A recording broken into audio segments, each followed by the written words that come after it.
Kenapa Allah Subhanahu wa taala melarang Anda supaya tidak heran, supaya tidak takjub? Karena tujuannya adalah innama, sesungguhnya Allah menghendaki yang seperti itu. Jadi Allah menghendaki memberikan harta benda anak-anak supaya Anda itu tidak takjub dengan harta benda anak-anak yang banyak melimpah dan seakan-akan dalam pandangan dunia itu seakan-akan bernilai tinggi harganya. Akan tetapi Allah Subhanahu wa taala memberikan semuanya itu berkehendak. Ayyungadibahum, Allah hendak menyiksa mereka. Allah hendak menyiksa. Mulanya Ibnu Qayyim rahimahullah ta'ala itu berkata, cukup menjadi siksaan bagi seorang hamba jika Allah Subhanahu wa ta'ala memberikan harta benda yang banyak kepadanya dan dia semakin lupa kepada Allah Subhanahu wa ta'ala. Mulai nang Ibnu Qayyim domongi, wong termasuk azab di dunia adalah oleh Allah diberikan harta benda dunia yang banyak, tapi kemudian dia semakin lupa kepada Allah. Karena anak wong semakin lupa harta benda dunia, karena itu semuanya lagi diazab oleh Allah. Sekalipun azab yang sesungguhnya nanti adalah di akhirat, yaitu di neraka. Tetapi kalau kemudian kita cermati, justru azab yang menyenangkan itulah yang membuat manusia semakin lalai. Boleh jadi mungkin manusia tak kala diuji dengan musibah, dengan kesedihan, dia akan mendekat kepada Allah, menghampiri masjid. Karena kalau lagi susah kan cokane, ya Allah, kayak gitu ya. Tapi kalau suatu saat diberi kesenangan terus, seakan-akan kemudian orang yang lupa justru semakin lupa. Ini yang dimaksud siksa sebenarnya di dalam kehidupan dunia. Siksa temenan, siksa temenan coba. Wong dia itu semakin lupa kok. Sampai-sampai kemudian dia memiliki alibi. Contohnya Korun tatkala kemudian disuruh untuk mengeluarkan harta bendanya yang menunjukkan dia tidak sadar dengan azabnya, dia berkata, harta benda yang aku miliki, yang aku peroleh, ini hasil kepandaianku. Ini berarti menunjukkan, menutup hatinya, Allah hendak menyempurnakan azabnya, sehingga dia sudah tidak menuhankan kepada Allah lagi, kecuali dia hanya menuhankan kepandaiannya. Kayak kalau dulu pernah cerita-cerita masih apa, kalau agama Qasim, Korun itu bisa memperoleh harta benda yang banyak karena dia adalah ahli ilmu kimia ya Qasim. Di antaranya itu dia bisa menjadikan sesuatu seakan-akan yaitu emas, sehingga dia bisa memperoleh hal seperti itu. Tatkala kemudian disuruh untuk mengeluarkan zakatnya, dia kemudian berkata, harta benda yang ia punya, ia peroleh, itu hasil dari kepandaiannya. Kan cukup menjadi siksa supaya dia memang betul-betul lupa kepada Allah. Kalau Anda suatu saat kemudian menjadi orang yang berada, diberi kenikmatan yang banyak di dalam kehidupan dunia, Anda ingat termasuk Anda bahagia. Anda tatkala hari ini mungkin ditimpa musibah, kesedihan, atau bahkan air mata, kalau Anda tetap ingat kepada Allah, itu pun sebetulnya karunia yang besar di dalam hidup. Dengan ajan tersudah, wong itu pada dasarnya adalah karunia. Intinya adalah selama kemudian itu kita ridho kepada Allah Subhanahu wa ta'ala. Sing celaka kan diwe musibah, diwe sengsara, diwe sedih, orang jere lebih dekat kambi Allah, malah tambah maksiat kepada Allah. Ki celaka mencerit. Mending sing sugi kelalen apa sing sengsara kelalen? Iya kan ya. Iya kakak ya. Kan kadang-kadang ada yang seperti itu ya. Nek sugi kelalen sih ana sing dinikmati, korun ana sing dinikmati lah.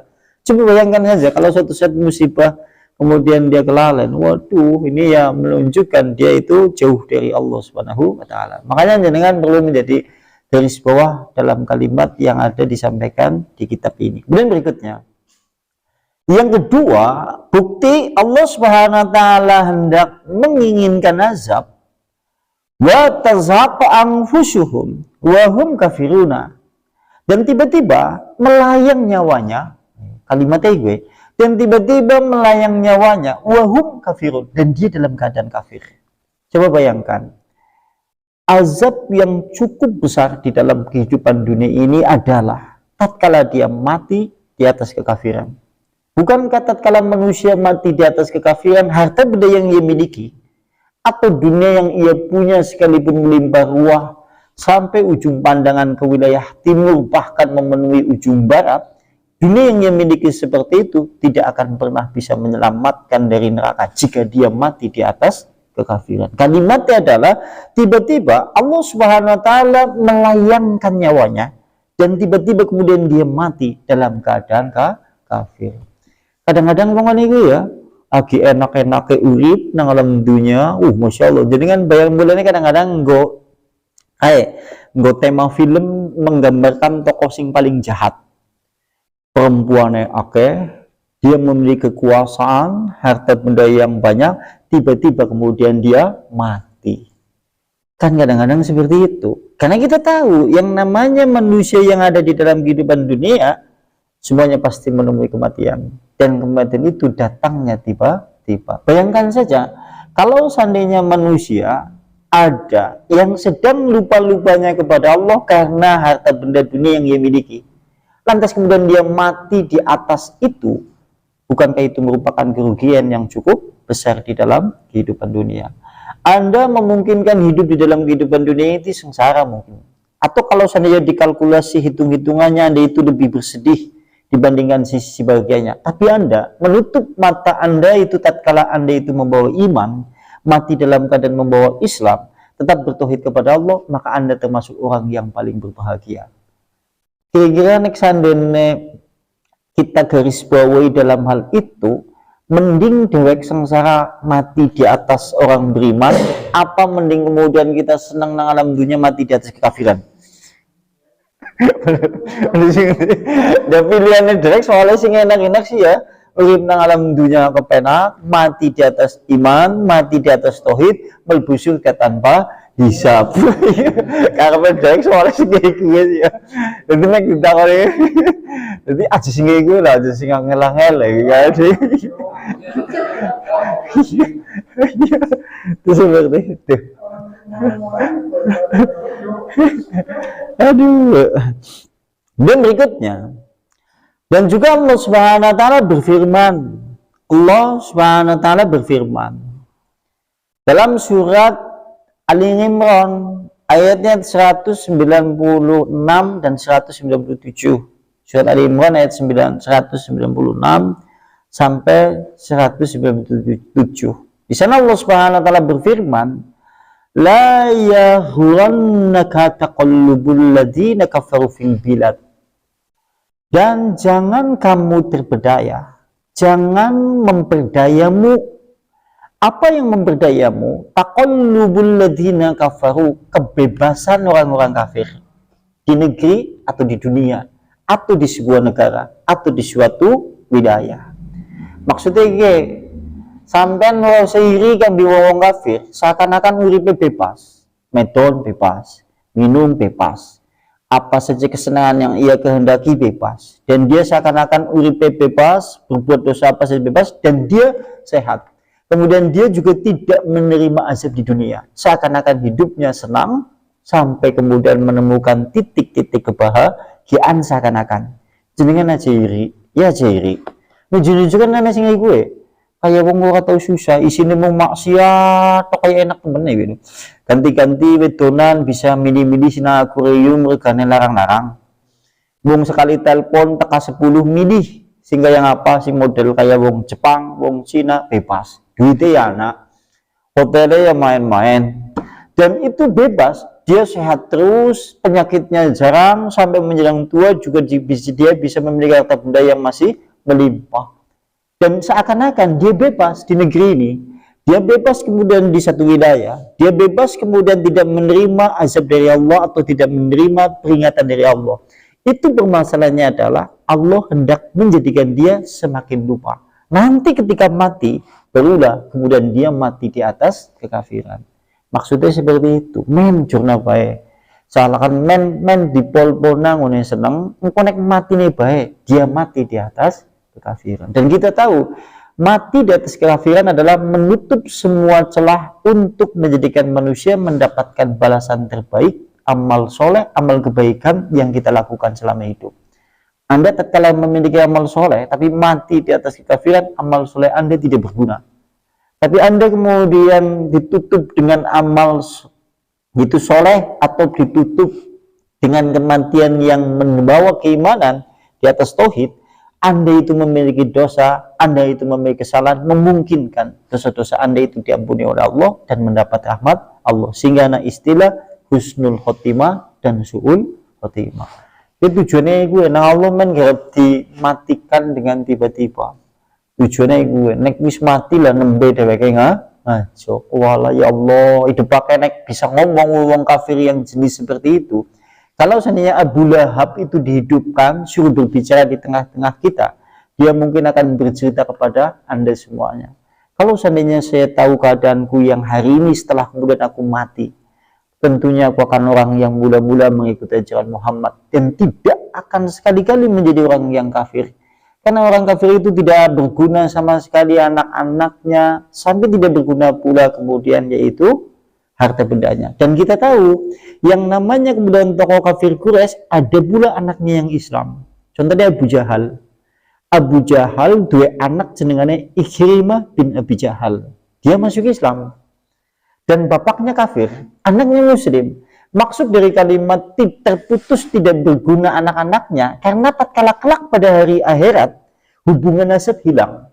Yang ada adalah hubungan agama dan akidah. Sekalipun ayahnya di dunia itu adalah kafir dan dia adalah kemudian anak nasabnya di tengah dunia, tapi matinya berbeda. Ayahnya mati di atas kekafiran, anaknya mati di atas iman, maka terputus. Seakan-akan sudah tidak ada hubungan antara ayah dan anak.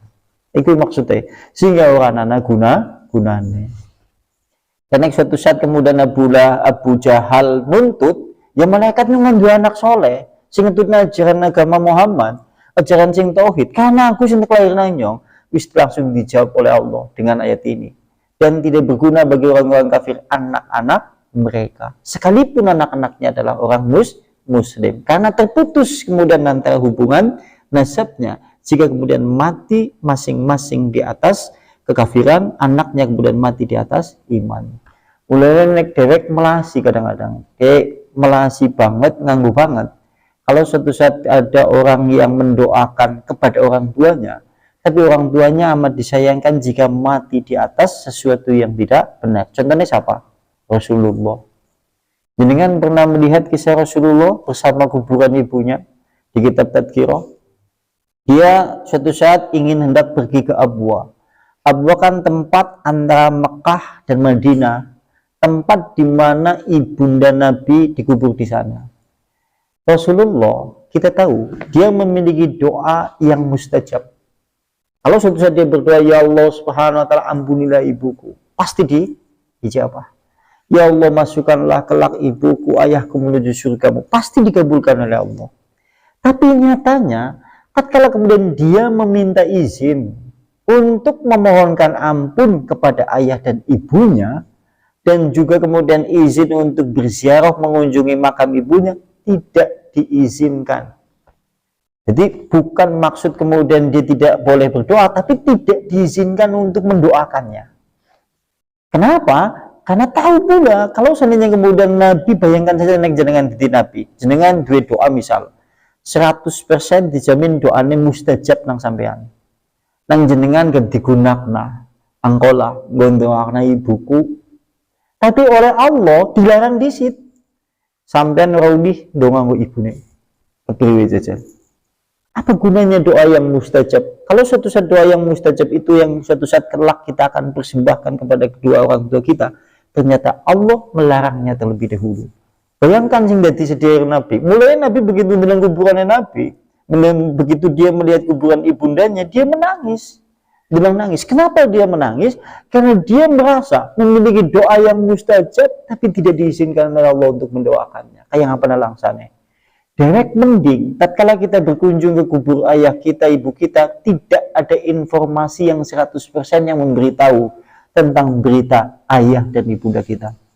Sehingga kita bebas berdoa kepada Allah Subhanahu wa ta'ala untuk kedua ayah kita dan kedua ibu kita. Kan orang-anak mulanya nek derek ditidoki stres derek mungkin.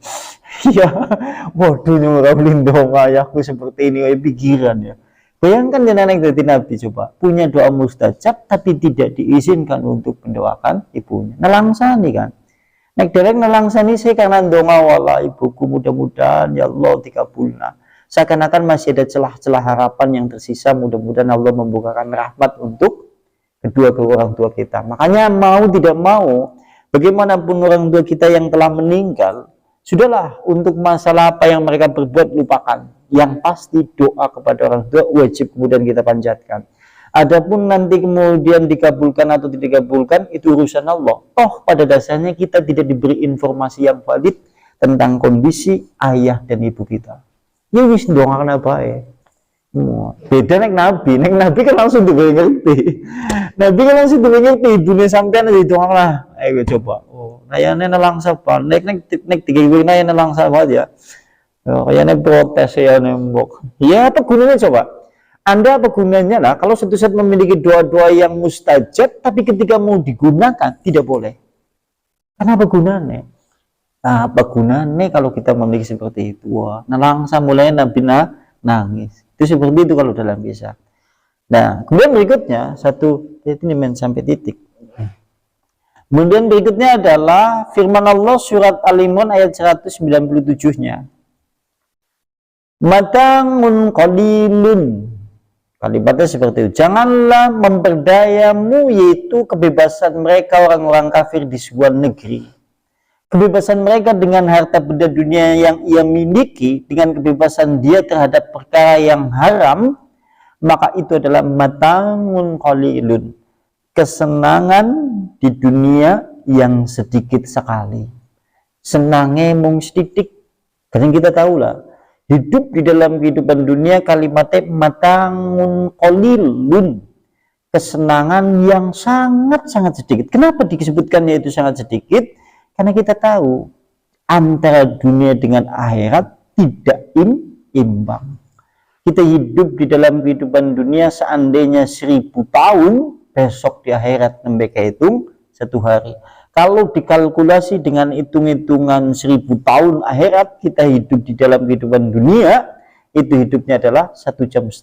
Nek kira-kira nek dewek hitungan akhirat sing 1000 tahun, yaitu 1 hari sebanding 1000 tahun di dunia, kita urip nang alam dunia, kira kisaran usia 60 sampai 63 sampai 70, paling-paling kita hidup hitungan akhirat adalah 1,5 jam. 1,5 jam ini campuran anak senangnya, anak susah, siapapun juga. Sekalipun mereka orang kafir pasti memiliki sisi kesedihan. Sekalipun dia orang yang musyral atau orang yang sangat ingkar, tetap saja dia memiliki sisi kedukaan. Tetap ada yang namanya duka cita silih berganti. Sekalipun mereka hartanya banyak, tetap saja dunia itu silih berganti antara susah dan senang. Mulanya itu omongna mata'un qalilun. Sampai mending seneng nang dunia apa seneng nang akhirat? Seneng nang dunia, seneng nang akhirat iki ya. Pilihannya kayak gitu terus. Ya gak apa-apa sih ya, pantesan anak beban tidak di dunia sana ya kan. Dan berikutnya summa ma'wahum, kemudian setelah mereka mendapat kesenangan yang sangat sedikit di dalam kehidupan dunia, kemudian tempat kembali mereka jahanam.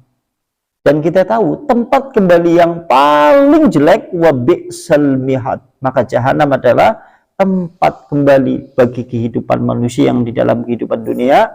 Tempat kembali yang paling buruk yaitu jahanam. Na'udzubillahi min dzalik. Dan kita tahu 1 detik azab di dalam neraka maka menghilangkan semua kisah kenikmatan, kesenangan yang kita rasakan di dunia. Sebagaimana dulu kan pernah disinggung, berulang kali hadis itu kemudian kita dengar.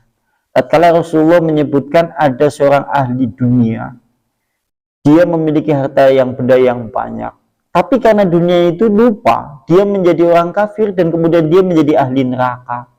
Sebelum dia dimasukkan neraka selama-lamanya, dia disuruh untuk mencicipi neraka. Kalimatnya adalah dicelupkan ke dalam neraka. 1 celupan saja. Kalau menurut hitungan 1 celupan, dia digeletak entas namaning. Kira-kira pirang detik. Sampean ciri-ciri lepokna banyu angkat. Kira-kira pirang detik. Celup sih mending dicelup-celup lagi ya. Celupkan celup lagi. Nah ini enggak, celupnya langsung tintas. Kira-kira pirang detik.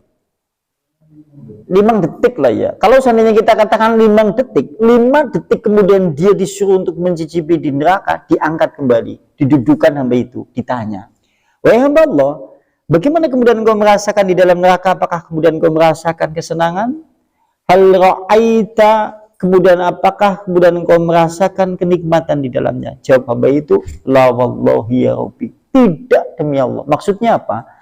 5 detik azab di dalam neraka menghilangkan semua kenikmatan, semua hal-hal yang merupakan kesenangan di dalam kehidupan dunia sekalipun sepanjang hidup. Mulanya wong kafir yang masuk ke dalam neraka 5 detik menghilangkan semua hikayat, cerita, histori, sejarah, kesenangan-kesenangannya di dalam kehidupan dunia, sehingga dia mengatakan tidak melihat sedikit pun kesenangan. Hilang kabeh ceritane wis. Naudzubillah imin dari. Nah kedudukan sedina, nah kedudukan selama-lamanya coba. Makanya kemudian disebutkan seperti itu. Nah ini cukup menjadi pelajaran bagi kita semuanya. Saya mau ditambahkan kayak bocah bisa motori wetang. Iya gimana? Iya. Iya. Kalau ayahnya meninggal, kita masih boleh mendoakan. Iya. Jadi seperti ini. Ini fenomena ya. Fenomena kalau suatu saat ada orang tua yang notabene dia meninggal. Dan jelas-jelas meninggalnya itu dalam keadaan dia meninggalkan sholat dan dia tidak pernah sholat, misal meninggal. Lantas dia memiliki anak, apakah boleh mendoakannya?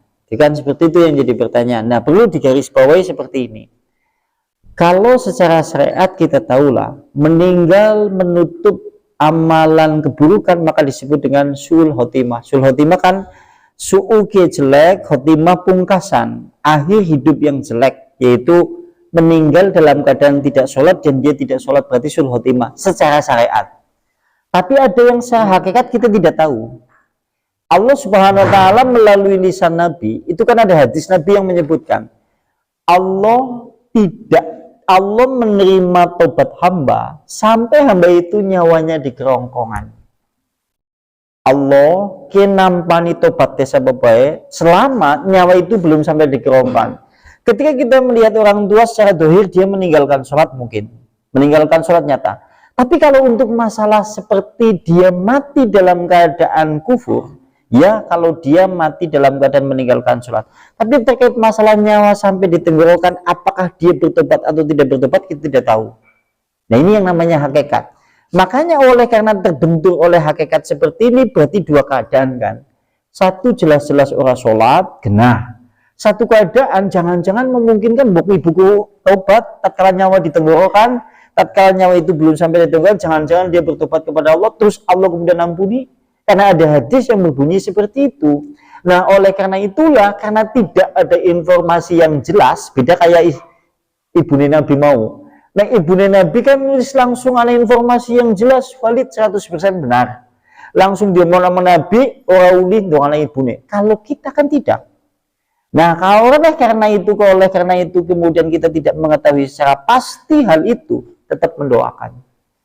Adapun diterima atau tidak itu urusan Allah. Karena kita dihadapkan pada dua dalil. Satu dalil mati dalam keadaan tidak sholat dan tidak pernah sholat. Nah, secara fikih, secara hakikatnya, jangan-jangan ibuku itu ibu bapakku itu sebagai bentuk kasih sayang kita husnudon, harapan kepada Allah tinggi. Jangan-jangan ibuku bapakku kita tobat sedurungnya waktu sampai di tenggorokan. Kan pokoknya gue sampean kan pasti memiliki mbok sampean kayak gini. Sampean sih dilarang 100% aja didongani, tetap dewek ora tegel. Tetap dewek ora tegel. Lah aja mbok dikabulna. Iya kan? Karena tidak ada larangan yang khusus untuk pelarangan bagi kita mendoakan mereka. Kan ya, kecuali Nabi lah dilarang khusus mendoakan ibunya dalam kondisi yang seperti itu. Kalau kita kan kondisinya enggak. Kondisi masyarakatnya dia keturunan Islam, tapi dihadapkan kepada dua hukum. Satu hukum fikih genah meninggalkan sholat, satu hukum fikih lagi Allah menerima tobat sebelum nyawa sampai di tenggorokan. Sampai ada yang suudon langsung kepada ibu jenengan, misal contoh, jenengan punya ibu meninggal dalam keadaan tidak sholat, misal Anda berani langsung suudon, lah kayaknya ibuku mati dalam keadaan kafir, tegel sampean. Tapi seharusnya kan ada dalil lagi, ana dalil mending orang tegel lah. Jangan-jangan bok menawa ibu ke tobat sedurung nyawa itu sampai di tenggorokan. Apa salahnya kita berdoa? Selama kemudian kita belum dilarang. Itu seperti itu. Kan larangan itu seakan-akan khusus kepada Nabi ya. Khusus kepada Nabi. Itu seperti itu. Ya memang ada kadang-kadang sing ekstrim.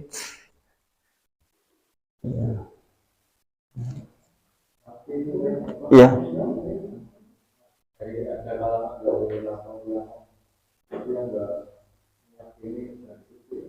Yang mana? Sing hadis. Oh iya, jika gini, memang hadis itu memang banyak hadis-hadis yang berkembang yang membicarakan masalah ibunda Nabi. Tapi perlu menjadi catatan bahwa memang kenapa ulama itu jarang membahas, jarang membicarakan dan menjadi perdebatan. Karena memang dari zaman dulu ulama-ulama itu tatkala membicarakan sejarah, tatkala membicarakan ibunda Nabi dan bapaknya Nabi itu terbatas. Kenapa terbatas? Tidak mau memperpanjang masalah atau sebagai bentuk pengagungan kepada Nabi. Sehingga tidak menyebutkan bagaimana keadaan ibunda Nabi dan bapaknya secara luas. Dan mereka tahu sepakat karena Rasulullah sendiri yang menyebutkan ibunda Nabi, bapaknya Nabi di neraka. Contohnya anak wong takon tambi Rasulullah, ya Rasulullah, bagaimana keadaan ayahku yaitu ibuku? Dijawab nang Nabi, ibumu nang neraka, bapakmu nang neraka. Terus wong mau kecewa, kami nelangsa. Begitu nelangsa, nang Nabi ditutna, terus didudik, bapakmu kami bapakku pada. Nah, ini kan berarti menunjukkan dalil Nabi sendiri yang menyebutkan ibunda Nabi, bapaknya Nabi di neraka. Cumanya saja, ulama-ulama secara jarang membahas masalah itu, tidak diperpanjang pembicaraan itu. Tujuannya apa? Gue memuliakan Nabi. Satu hadis itu. Dua hadis tatkala Nabi itu berkunjung ke Abwa itu. Ke Abwa, kemudian Rasulullah menangis karena tidak diizinkan untuk mendoakan ibundanya. Tapi diizinkan untuk berziarah ke pemakamnya. Ya, hadisnya sahih. Yang tidak sahih, bahkan hadisnya itu dipertentangkan oleh ulama. Nabi ziarah, terus Nabi ndonga, begitu berdoa, ibunya hidup lagi. Begitu hidupnya lagi, ibundanya itu berkata, asyhadu alla ilaha illallah wa asyhadu anna Muhammad Rasulullah, kemudian mati. Nah, hadis yang seperti ini hadis yang banyak menjadi pertentangan, berlawanan dengan hadis yang tadi. Contohnya dibicarakan di dalam kitab Tadhkirah. Kalau kitab Tadhkirah kan membicarakan hadis itu, ibunda Nabi urip maning. Dan ini yang menjadi pembicaraan ulama. Makanya menjadi polemik. Satu menyebutkan kemudian ibunda Nabi di neraka berdasarkan hadis Bukhari dan Muslim. Satunya lagi, ibundanya Nabi kemudian tidak di neraka berdasarkan hadis atau hadis yang kurang sahih tadi.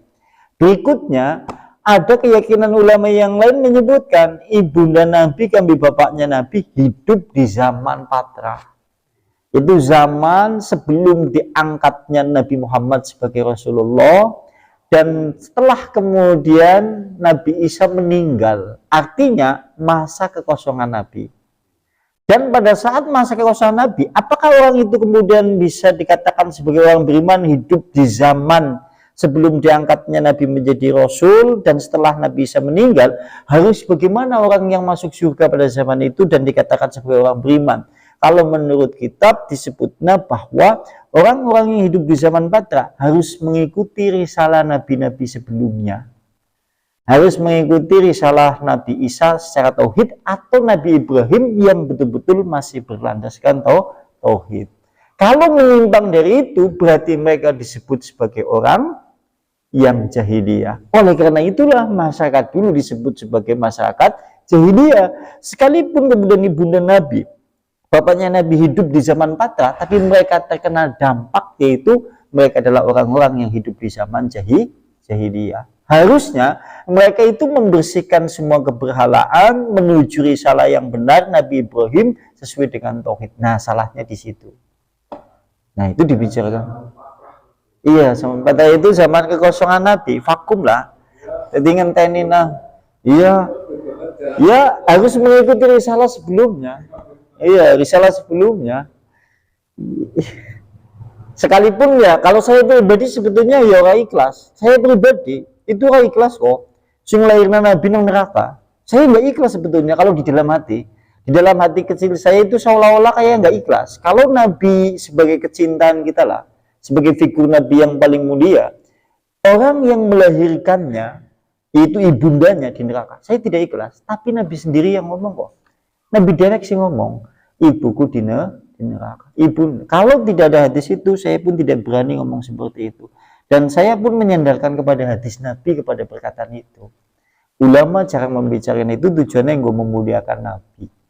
Mulanya ulama-ulama biasanya naik bahas kitab sejarah, bab masalah pembicaraan bapak ibune tidak pernah dibicarakan keburukannya, dibicarakan sisi-sisi kebaikan. Tujuannya gue memuliakan Nabi.